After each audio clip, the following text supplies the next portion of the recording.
Hello दोस्तों, good evening.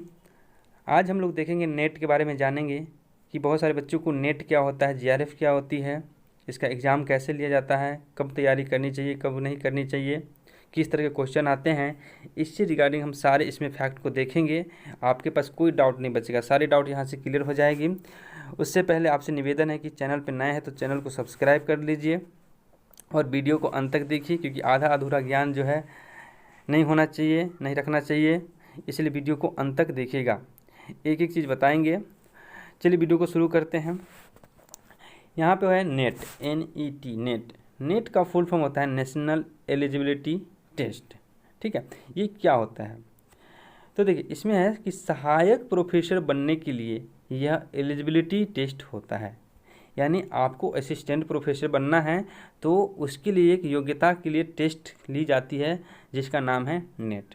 ठीक है, जिसमें क्या है कि जिसमें आप किसी भी सरकारी या प्राइवेट यूनिवर्सिटी में प्रोफेसर बन सकते हैं अगर आप नेट क्वालिफाई कर जाते हैं। क्योंकि यूनिवर्सिटी में प्रोफेसर बनने के लिए जो मिनिमम क्वालिफिकेशन है, मिनिमम योग्यता है, वो है आपका कि नेट पास होना ही चाहिए। इससे आप किसी भी सरकारी या प्राइवेट यूनिवर्सिटी में प्रोफेसर बन सकते हैं। कला या कॉमर्स, आर्ट एंड कॉमर्स के बच्चों का जो परीक्षा है वो NTA यानी नेशनल टेस्टिंग एजेंसी, जो भारत सरकार की एग्ज़ाम कराने वाली एजेंसी है, इसके द्वारा कंडक्ट करवाई जाती है। ठीक है, तो ये नेट है। उसके बाद बहुत सारे बच्चों को कन्फ्यूजन होता है कि नेट अलग होता है, जीआरएफ अलग होता है। नहीं, दोनों का एक ही एग्ज़ाम होता है। बस उसमें जो है 10% का जो इसका मूल्यांकन होता है, 10% नंबर जो होते हैं जीआरएफ वाले का ज़्यादा आ गया तो उसका जीआरएफ क्लियर कर दिया जाता है और 10% कम वाले को नेट दिया जाता है। तो जीआरएफ क्या होता है? जीआरएफ होता है जूनियर रिसर्च फेलोशिप। क्या होता है? Junior research fellowship.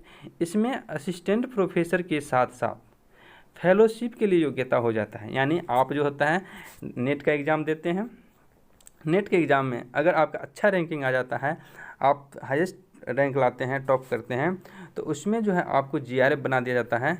और क्या है, असिस्टेंट प्रोफेसर के साथ साथ उसके बाद आप क्या हो जाते हैं, फेलोशिप लेने की योग्यता आपके अंदर आ जाती है। यानी आपको कुछ पैसे भी मिलना शुरू हो जाते हैं।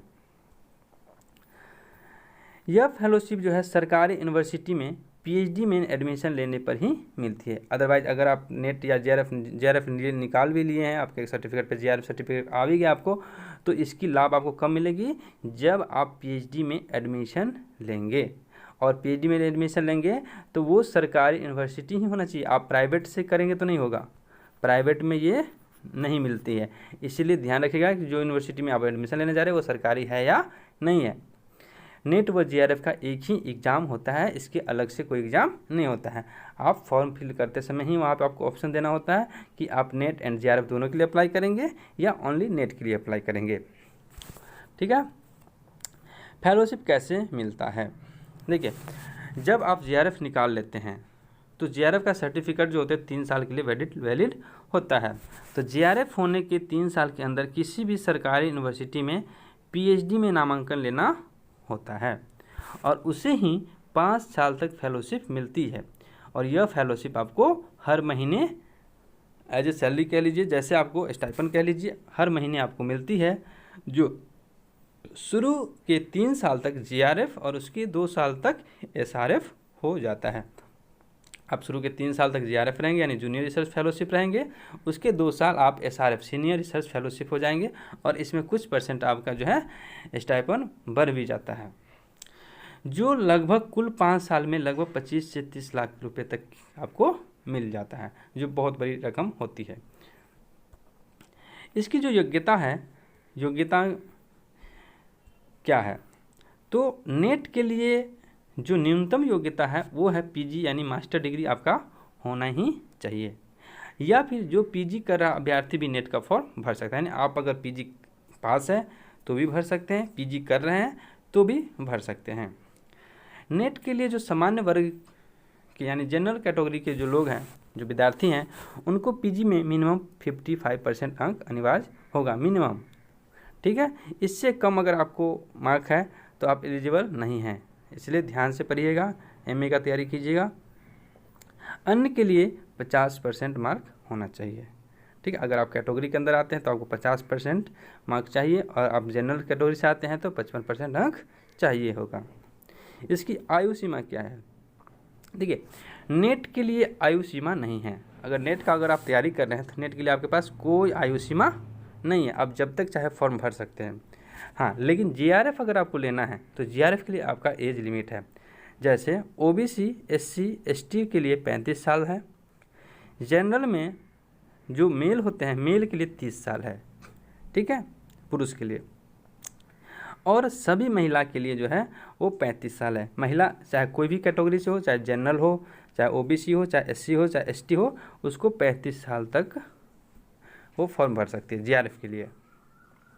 अगर कोई सैनिक है, पूर्व सैनिक है, तो उसको 5 साल तक की छूट है, ठीक है। उसके बाद एलएलएम की जो डिग्री कर रखे हैं उन डिग्री वाले को 3 साल का भी छूट है। उसके बाद आता है हम लोग का फीस, कि फ़ीस कितना लगता है फॉर्म भरने में।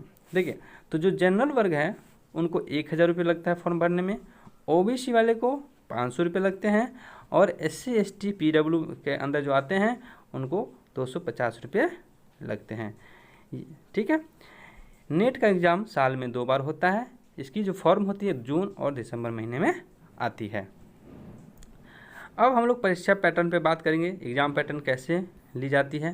तो देखिए, जो इसका जो एग्ज़ाम होता है वो एग्ज़ाम ऑनलाइन होता है।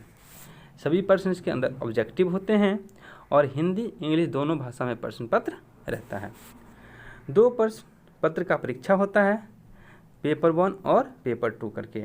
पेपर 1 में 50 प्रश्न 100 अंक का होता है। 50 प्रश्न 100 अंक का, यानी एक प्रश्न 2 नंबर का होगा, ठीक है।